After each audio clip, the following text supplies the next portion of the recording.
Hello friends, मैं आजाद sir. आपका अपना YouTube channel mentor study point में स्वागत है। जैसा कि दोस्तों आप जानते हैं कि मैं आप लोगों के लिए आपके अपने YouTube channel mentor study point के माध्यम से हर फ्राइडे के दिन कुछ वीडियो लेकर के आता हूं जो आपके टॉपिक से जुड़ा होता है, हिस्ट्री हो या पॉलिटिकल साइंस हो। दोस्तों इसी के रिगार्डिंग मैं इस बार आपके लिए पॉलिटिकल साइंस के सेकेंड बुक के पूरे चैप्टर, जो पूरे के पूरे 6 चैप्टर हैं, इन पूरे 6 चैप्टर से मैं 55 क्वेश्चन लेकर के आया हूं। जो हो सकता है कि कल नहीं परसों जो आपको 3 तारीख का जो आपका होल एग्ज़ाम है पॉलिटिकल साइंस का, उसमें बहुत ही ज़्यादा इम्पोर्टेंट महत्वपूर्ण रोल निभा सकता है। क्योंकि पिछले टेस्ट में हमने फर्स्ट बुक का पूरा क्वेश्चन दिया था और इस बार हम आपको सेकेंड बुक के पूरे चैप्टर से हमने टोटल 56 क्वेश्चन बनाया है, जो बहुत ही महत्वपूर्ण और इम्पोर्टेंट होने जा रहा है। तो दोस्तों इसी को ध्यान में रखते हुए मैंने आपसे पहले क्वेश्चन की तरफ हम लोग बढ़ते हैं और देखते हैं कि पहला क्वेश्चन क्या है। तो दोस्तों कह रहा है कि 1989, फर्स्ट क्वेश्चन है दोस्तों कि 1989 में केंद्र में गठबंधन सरकार के प्रादुर्भाव के लिए उत्तरदायी कारक क्या था। तो दोस्तों इसका आंसर हो जाएगा सी। क्या आंसर हो जाएगा दोस्तों? तो इसका आंसर हो जाएगा सी, यानी किसी भी दल को बहुमत नहीं मिलना, कांग्रेस दल में चमत्कारी नेता का अभाव होना, क्षेत्रीय दलों को बढ़ती प्रभाव, इन सब की वजह से क्या हुआ था? प्रादुर्भाव यानी उद्भव हुआ था। ठीक है दोस्तों, चलिए दूसरे नंबर क्वेश्चन पे हम लोग बढ़ते हैं। दूसरा नंबर आपका क्वेश्चन क्या कह रहा है कि भारत विभाजन के बारे में कौन सा कथन गलत है। तो दोस्तों सीधा सीधी इसका आंसर हो जाएगा डी नंबर। जो क्वेश्चन है ये भारत विभाजन के बारे में गलत है आपका। ठीक है ना, क्या आंसर हो जाएगा?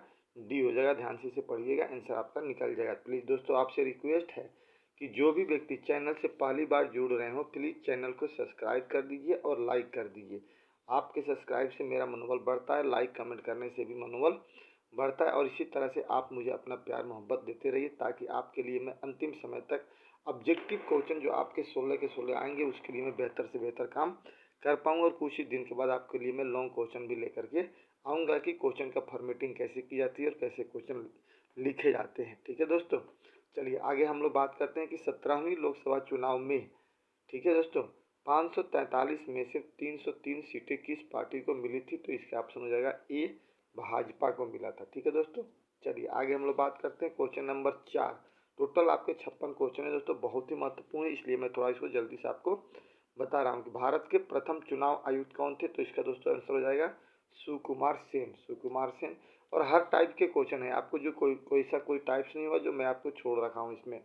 नई आर्थिक नीति कब लागू की गई थी। तो 1991 में लागू की गई थी। क्या होगा दोस्तों इसका आंसर? इसका आंसर हो जाएगा 1991। ठीक है दोस्तों, आपसे पूछा जाए कि नई आर्थिक नीति कब लागू की गई थी तो 1991 में की गई थी। ठीक है दोस्तों, 5वां नंबर क्वेश्चन हो गया। 6 नंबर क्वेश्चन की तरफ हम लोग बढ़ते हैं। ऐसे कुछ आपके वन लाइन के क्वेश्चन होते हैं जो लिखने वाले, उसको क्या कहते हैं। 6 नंबर क्वेश्चन है कि सीमांत गांधी के नाम से किसे जाना जाता है। तो सीमांत गांधी के नाम से दोस्तों हम लोग खान अब्दुल गफार खान को जानते हैं। ठीक है दोस्तों, अगला 7 नंबर क्वेश्चन है कि कांग्रेस फॉर डेमोक्रेसी पार्टी किसके नेतृत्व में बनी थी। तो जगजीवन राम। बी इसका आंसर हो जाएगा। ठीक है दोस्तों, क्या आंसर हो जाएगा? बी हो जाएगा। अगला क्वेश्चन है दोस्तों 8 नंबर की निम्नलिखित कथन को शुद्ध करके दोबारा लिखिए। कह रहा है कि भारत में विभिन्न क्षेत्र और भाषाई समूहों को अपनी संस्कृति बनाए रखने की छूट नहीं है। इसमें क्या होगा दोस्तों? नहीं को आप छाट दीजिए और तब कीजिए छूट होगी। ठीक है, नहीं नहीं रहेगा तो ये बिल्कुल शुद्ध हो जाएगा। ये कह रहा है कि शुद्ध करके लिखना है तो नहीं हटा दीजिए, बाकी बिल्कुल सही है। उसके बाद दोस्तों कह रहा है कि रिक्त स्थानों की पूर्ति कीजिए। देखिए कुछ क्वेश्चन आपके रिक्त पूर्ति वाले भी आएंगे करने के लिए। हैदराबाद के शासक को निजाम के नाम से जाना जाता था। यहाँ पे क्या भरोगे दोस्तों? आप निजाम भर दीजिएगा। ठीक है, ये दोस्तों बहुत ही महत्वपूर्ण क्वेश्चन है। टोटल बुक से आपको मैंने ये 55 क्वेश्चन बना रखा है जो आपके लिए काफ़ी ही महत्वपूर्ण होगा। अलग अलग टॉपिक से अलग अलग टेस्ट के हैं ये। मंडल आयोग ने ओबीसी के लिए कितने % आरक्षण की सिफारिश की थी। 27% आरक्षण की सिफारिश की थी। ठीक है दोस्तों, कितना किया था? 27% आरक्षण की सिफारिश किया था। ठीक है दोस्तों, अगला कह रहा है कि केंद्र में पहली गठबंधन सरकार राष्ट्रीय मोर्चा दल की बनी थी। ठीक है दोस्तों, क्या हो जाएगा इसका आंसर? राष्ट्रीय मोर्चा दल हो जाएगा। उसके बाद दोस्तों क्वेश्चन कर रहा है कि प्रथम आम चुनाव के दौरान मतदान करने की उम्र कितनी थी।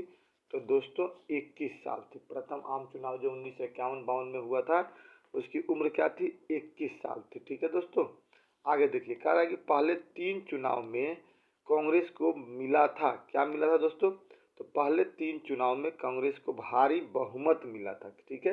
क्या आंसर हो जाएगा यहाँ पे, भरेंगे क्या आप? तो आप भरेंगे भारी बहुमत। उसके बाद दोस्तों कह रहा है कि भारत ने अपना पहला परमाणु परीक्षण कब किया था? तो 1974 में किया था, ठीक है दोस्तों। अगला कह रहे थे राष्ट्रीय विकास परिषद की स्थापना में हुई थी, कब हुई थी? तो 1952 में हुई थी। राष्ट्रीय विकास परिषद की स्थापना कब हुई थी? 1952 में हुई थी। अगला दोस्तों क्वेश्चन है आपको सुमेलित करने वाला, कि ऐसे क्वेश्चन भी आपके आएंगे सुमेलित करने के लिए। तो दोस्तों देखिए, मुस्लिम लीग की स्थापना 1906 में हुई थी, ये याद रखिए। द्विराष्ट्र सिद्धांत की बात किसने कही थी? मोहम्मद अली जिन्ना ने मांग की थी। देशी रियासतों की संख्या भारत में 565 थी। और अर्धसैनिक बल जो निजाम के थे उसे हम लोग राज्यकार कहते थे, ठीक है दोस्तों। तो इस प्रकार से आपको मैचिंग करने वाले कुछ क्वेश्चन आएंगे जो आपको मैंने एक करा दिया। अगला क्वेश्चन है दोस्तों यहाँ पे, आप सिंगल कि निम्नलिखित नेताओं में से किसने देशी रियासतों को भारतीय संघ में मिलाने में महत्वपूर्ण भूमिका निभाई थी? तो सरदार वल्लभ भाई पटेल, ठीक है। इन्होंने भारतीय रियासतों में रजवाड़ों को मिलाने की महत्वपूर्ण भूमिका निभाई थी। और सरदार वल्लभ भाई पटेल को ही हम लोग लौह पुरुष भी कहते हैं। याद रखिए दोस्तों, बहुत ही महत्वपूर्ण क्वेश्चन है लौह पुरुष, अक्सर ये पूछा जाता है, ठीक है दोस्तों। अब दोस्तों कह रहा है कि निम्न में से कौन सा युग्म सुमेलित नहीं है? कह रहा है कि राज्य पुनर्गठन आयोग 1953, ये सही है। मणिपुर का राजा बोध चंद्र थे, ये भी सही है। ट्रिस्टी विथ डेंसिटी वल्लभ भाई पटेल, ये गलत है, क्योंकि इसको किसने पढ़ा था? तो इसको पढ़ा था आपको कहते हैं जवाहरलाल नेहरू थे। अरुणाचल प्रदेश को भी नेपाल से जानते हैं, ये भी सही है। तो ये इसका कौन हो गया? सी जो है सुमेलित नहीं है, ठीक है दोस्तों। प्लीज़ आपसे रिक्वेस्ट है कि जो पहली बार भी चैनल से जुड़ रहे हैं चैनल को सब्सक्राइब कर दीजिए, लाइक कमेंट जरूर कीजिए, ताकि हमारा मनोबल बढ़ता रहे। मैं आपके लिए हमेशा ऐसे ही क्वेश्चन इंपॉर्टेंट लेकर के आता रहूँ, ठीक है दोस्तों। अब कह रहा है कि निम्न के सामने सही या गलत का निशान लगाना है, ठीक है। कह रहा है कि मंडल आयोग 1980 में गठित की गई थी, नहीं ये गलत है।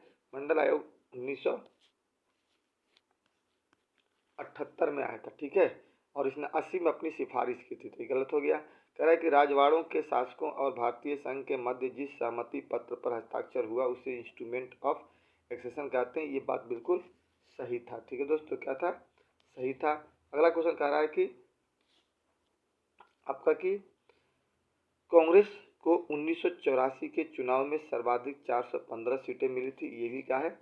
बिल्कुल सही बात है, ठीक है। 415 सीटें मिली थी 84 में। अगला क्वेश्चन है दोस्तों कि इंदिरा गांधी प्रधानमंत्री बनने से पहले सूचना और प्रसारण मंत्री के पद पर थी, ये भी बात बिल्कुल सही है कि इंदिरा गांधी जब लाल बहादुर शास्त्री के मंत्रालय में आई थी तो सूचना और प्रसारण मंत्री पर थी, ठीक है। अब कह रहा है कि 1969 के राष्ट्रपति चुनाव के दौरान कांग्रेस के अध्यक्ष एस येलम्पा थे, ये भी बात बिल्कुल सही है। अगला क्वेश्चन दोस्तों 24 नंबर क्वेश्चन है आपका। और 24 नंबर क्वेश्चन कह रहा है कि कुंडलकुलम परमाणु ऊर्जा संयंत्र भारत और अमेरिका के बीच सहयोग में स्थापित किया गया था, ये हमारा गलत है। अमेरिका के जगह पे क्या हो जाएगा? रूस हो जाएगा। पंचशील का सिद्धांत भारत की विदेश नीति का एक प्रमुख बिंदु है, ये भी बात बिल्कुल सही है, ठीक है दोस्तों। तो सही हो गया। आगे करते हैं कुछ क्वेश्चन, अब ऑब्जेक्टिव है। 26 नंबर क्वेश्चन है दोस्तों, कह रहा है कि 1974 में हुई रेल हड़ताल का नेतृत्व किसके द्वारा किया गया था? तो अब इसका आंसर क्या हो जाएगा? बी हो जाएगा दोस्तों, जॉर्ज फर्नांडिस के द्वारा किया गया था। अगला क्वेश्चन है दोस्तों, संपूर्ण क्रांति का क्या लक्ष्य था? भारत में एक सच्चा लोकतंत्र की स्थापना करना, जो जयप्रकाश नारायण द्वारा संपूर्ण क्रांति का लक्ष्य दिया गया था, उसका मूल लक्ष्य यही था, सच्चा लोकतंत्र को स्थापित करना, ठीक है दोस्तों। अब आ रहा है 28 नंबर क्वेश्चन जो है, कह रहा है केंद्र में पहली बार गैर कांग्रेसी सरकार कब बनी थी? तो दोस्तों याद रखिएगा 1977 में बनी थी, ठीक है।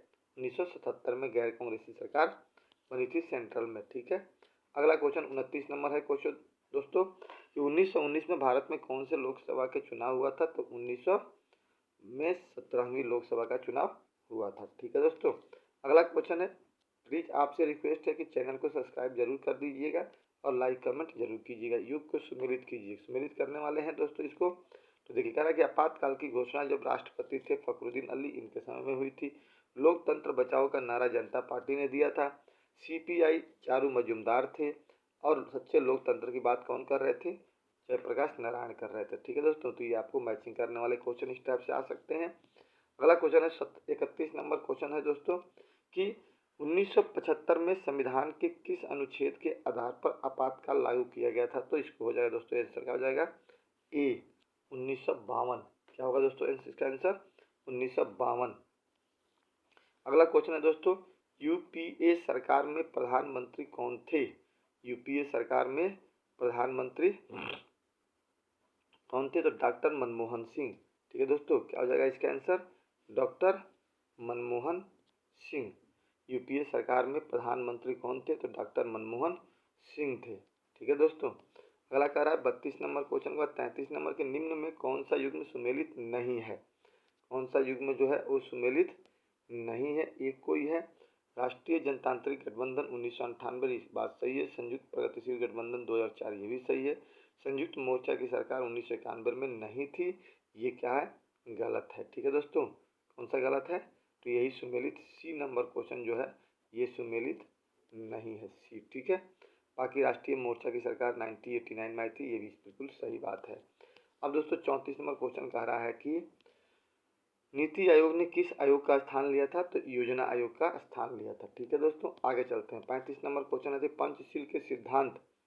पंचशील के सिद्धांतों पर हस्ताक्षर किस वर्ष हुआ था? 1954 में हुआ था। काफी इंपॉर्टेंट क्वेश्चन है, इसको आप ध्यान से करने का प्रयास कीजिएगा, आपको सारे क्वेश्चन बनेंगे। नीति आयोग का गठन कब किया था? 2015 में किया गया था। नीति आयोग का गठन जनवरी 2015 में किया गया था। अगला क्वेश्चन है दोस्तों, पंचशील समझौता किन दो देशों के बीच हुआ था? दोस्तों तो पंचशील समझौता भारत और चीन के बीच हुआ था। पंचशील समझौता किन के बीच हुआ था? भारत और चीन के बीच हुआ था। ठीक है दोस्तों, 38 नंबर क्वेश्चन। अब देखिए यहाँ पर कह रहा है दिए गए कथन को सही करके लिखना है। ठीक है दोस्तों, तो आपको क्या करना है? सही करके लिखना है। कह रहा है कि योजना आयोग की स्थापना मार्च 1955 में भारत सरकार ने एक प्रस्ताव के जरिए किया था। इसमें सही क्या करना है? तो 1955 के जगह पे 1950 हो जाएगा। ठीक है दोस्तों, तो कहेंगे कि योजना आयोग की स्थापना मार्च 1950 में भारत सरकार के एक प्रस्ताव के जरिए किया गया था। अगला 39 नंबर क्वेश्चन है कि नीति आयोग के पदेन अध्यक्ष राष्ट्रपति होते हैं, ये भी गलत है। कौन होता है? उपराष्ट्रपति होते हैं। ठीक है दोस्तों, ये गलत है, उपराष्ट्रपति यहाँ पे हो जाएगा राष्ट्रपति की जगह पे। अगला क्वेश्चन दोस्तों है कि समाजवादी नेता वल्लभ भाई पटेल ने गैर कांग्रेसवाद का नारा दिया था, ये भी गलत है। यहाँ पे समाजवादी नेता क्या हो जाएंगे? वल्लभ भाई पटेल को हम काट देंगे, क्या हो जाएंगे? यहाँ पे हो जाएगा राम मनोहर लोहिया। ठीक है दोस्तों, समाजवादी नेता राम मनोहर लोहिया ने गैर कांग्रेसवाद का नारा दिया था। निचला क्वेश्चन कि 1971 के चुनाव की एक खास बात दल बदल भी थी, जिसके बाद राज्यों में सरकार बनने बिगड़ने हुए थी। तो दोस्तों यहाँ पे 71 की जगह पे क्या हो जाएगा? 1967 हो जाएगा, क्योंकि 1967 में दल बदल की बात की गई थी, 71 में नहीं किया गया था। जो चेंज करके लिखना था सही करके, तो यहाँ पे हो जाएगा 1967, ऊपर वाले क्वेश्चन में हो जाएगा वल्लभ भाई पटेल की जगह पे राम मनोहर लोहिया, वहाँ राष्ट्रपति की जगह पे राष्ट्रपति की जगह पे प्रधानमंत्री। ठीक है दोस्तों, चलिए आगे बात करते हैं हम लोग। 42 नंबर क्वेश्चन है कि स्वतंत्र भारत के प्रथम विदेश मंत्री कौन थे? ठीक है दोस्तों, तो नेहरू जी पहले हमारे विदेश मंत्री भी थे और हमारे देश के प्रधानमंत्री भी पहले ही थे। उसके बाद दोस्तों अगला क्वेश्चन है कि पंचवर्षीय योजना किस देश से लिया गया था? तो रूस से। याद रखिएगा कि रूस से लिया गया था पंचवर्षीय योजना। उस समय इसको हम लोग यूएसएसआर कहते थे। ठीक है दोस्तों, अगला कह रहा है कि युग्म सुमेलित नहीं है। कौन सा युग्म सुमेलित नहीं है दोस्तों? तो इसको देखते हैं हम लोग। चीनी क्रांति 49 में हुई थी, बात सही है। तिब्बती नेता दलाई लामा थे, ये भी सही है। पंचशील ये चीन के साथ हुआ था, नेपाल इसका गलत हो जाएगा। तो सी नंबर क्वेश्चन क्या है दोस्तों? गलत हो गया। बार्डून सम्मेलन 1955 में होता है, ये भी बात बिल्कुल सही है। अब दोस्तों कह रहा है 45 नंबर क्वेश्चन की संघ सरकार के थिंक टैंक के रूप में कौन काम करता है? थिंक टैंक के रूप में नीति आयोग काम करता है। संघ सरकार के थिंक टैंक के रूप में कौन काम करता है? नीति आयोग काम करता है। ठीक है दोस्तों, चीन की सीमा भारत के कितने राज्यों के साथ लगती है दोस्तों? तो चीन की सीमा भारत के 5 राज्यों के साथ लगती है। कितने राज्यों के साथ दोस्तों? तो 5 राज्यों के साथ लगती है। ठीक है दोस्तों, ऑप्शन ए हो जाएगा 5 राज्य। ठीक है दोस्तों, जो भी चैनल से जुड़ रहे हैं प्लीज़ चैनल को लाइक और सब्सक्राइब जरूर कर दीजिए और एक कमेंट जरूर कीजिएगा, ताकि हमारा मनोबल बढ़ता रहे। युग सुमेलित कीजिए, कह रहा है कि प्रधानमंत्री सुमेलित करना है। ठीक है दोस्तों, यहाँ पे क्या करना है? सुमेलित करना है। तो प्रथम गृह मंत्री कौन थे दोस्तों? तो सरदार वल्लभ भाई पटेल थे। कह रहा है कि नीति आयोग के वर्तमान उपाध्यक्ष कौन है? तो इसका हो जाएगा ए कि डॉक्टर राजीव कुमार हैं। नीति आयोग के प्रथम उपाध्यक्ष कौन थे, इसके सामने दिया हुआ है, बिल्कुल यही हो जाएगा। और राष्ट्रीय विकास परिषद के अध्यक्ष कौन होते हैं, तो प्रधानमंत्री होते हैं, ये भी बिल्कुल सही हो जाएगा। ठीक है दोस्तों, आगे चलते हैं हम लोग 48 नंबर क्वेश्चन पर। चुनाव आयोग का गठन कब किया गया था, तो 1950 में किया गया था। कब किया गया था दोस्तों, 1950 में चुनाव आयोग का गठन किया था, जनवरी 1950 में किया गया था।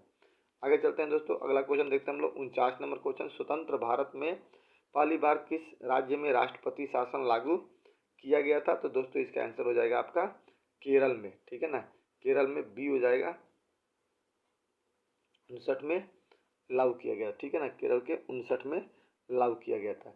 अब कह रहा है दोस्तों कि 1951 में श्यामा प्रसाद मुखर्जी द्वारा किस पार्टी की स्थापना की गई थी। दोस्तों याद रखिएगा, इसमें जनसंघ पार्टी की स्थापना 1951 में श्यामा प्रसाद मुखर्जी द्वारा की गई थी, जो यही पार्टी आगे चल करके 1980 में भारतीय जनता पार्टी के नाम से बढ़ गई और आगे बढ़ने लगी। ठीक है दोस्तों, अगला क्वेश्चन है आपका 51 नंबर। ताशकंद समझौता किन दो देशों के बीच में हुआ था, तो ताशकंद समझौता भारत और पाकिस्तान के बीच में हुआ था। ठीक है दोस्तों, अगला क्वेश्चन है आपका कि निम्नलिखित कथन को सही करके पुनः लिखिए।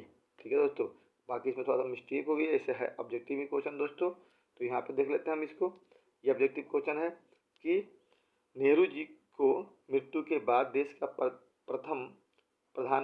प्रधानमंत्री कौन बना था, तो देश के प्रधानमंत्री बने थे लाल बहादुर शास्त्री। जब नेहरू जी की मृत्यु हुई थी तो देश के प्रधानमंत्री कौन बने थे, लाल बहादुर शास्त्री। अगला क्वेश्चन दोस्तों 53 नंबर क्वेश्चन कह रहा है कि जय जवान और जय किसान का नारा किसने दिया था, तो लाल बहादुर शास्त्री ने दिया था। जय जवान और जय किसान का नारा किसने दिया था, लाल बहादुर शास्त्री ने दिया था। अगला क्वेश्चन 54 नंबर दोस्तों कि निम्न में कौन सा युग्म सुमेलित नहीं है, तो देखिए गरीबी हटाओ का नारा किसने दिया था दोस्तों, तो गरीबी हटाओ का नारा इंदिरा गांधी ने दिया था, ये भी सही है। गैर कांग्रेसवाद का राम मनोहर लोहिया ने दिया था, ये भी सही है। चौथा आम चुनाव जो हुआ था दोस्तों वो कब हुआ था, 1967 में हुआ था, ये भी बात बिल्कुल सही है। लेकिन कह रहा है कि कांग्रेस का विभाजन 1968 में हुआ था, ये गलत है। 68 में ना होकर के दोस्तों कब हुआ था, तो ये हुआ था आपको ये 1969 में हुआ था। ठीक है दोस्तों, 68 ना होकर के यहाँ पे 69 होगा। ठीक है, चलिए अगला क्वेश्चन है दोस्तों, शिमला समझौता कब हुआ था, शिमला समझौता कब हुआ था, तो 1972 में हुआ था शिमला समझौता। ठीक है दोस्तों, चलिए अगला क्वेश्चन है, लास्ट क्वेश्चन है आपका कथन और कारण का है, क्योंकि क्वेश्चन कथन कारण के भी होते हैं। इसमें कह रहा है कि 1960 के दशक को खतरनाक दशक कहा जाता है क्योंकि गरीबी, गैर बराबरी, सांप्रदायिक और क्षेत्रीय विभाजन के कारण। तो कथन और कारण में कहता है हमेशा दोस्तों ये ट्रिक होती है कि कारण पहले पढ़ते हैं फिर बाद में कथन पढ़ते हैं। तो कारण क्या बोल रहा है कि गरीबी, गैर बराबरी, सांप्रदायिक और क्षेत्रीय विभाजन के कारण 1960 के दशक को हम क्या कहते हैं दोस्तों, खतरनाक दशक आता है। ये बात बिल्कुल सही, यानी कथन और कारण दोनों सही है, दोनों एक दूसरे की व्याख्या कर रहा है। तो ऐसे में दोस्तों इसका आंसर क्या हो जाएगा, सी हो जाएगा। ठीक है दोस्तों, इसका आंसर सी हो जाएगा। इस प्रकार दोस्तों मैंने आपको टोटल आज 56 क्वेश्चन कराया, जो सेकेंड बुक जो पॉलिटिकल साइंस के भारत में राजनीतिक है उसको हमने सेकेंड बुक का जो 56 क्वेश्चन मैंने कराने की कोशिश की है, टोटल 6 चैप्टर मिला करके, जो आपके लिए मेरे ख्याल से बहुत ही इम्पोर्टेंट होगा। प्लीज़ करके इसको नोट डाउन कर लीजिएगा सारा का सारा। हो सकता है इसमें से बहुत सारे क्वेश्चन आपके जो हैं वो परसों का एग्ज़ाम जो प्री बोर्ड का हो रहा है उसमें आएगा दोस्तों। और जो लोग भी चैनल से जुड़े हो प्लीज़ चैनल को लाइक और सब्सक्राइब जरूर कीजिए। इसी के साथ ही दोस्तों हम वीडियो को एंड करते हैं। जय हिंद, जय भारत।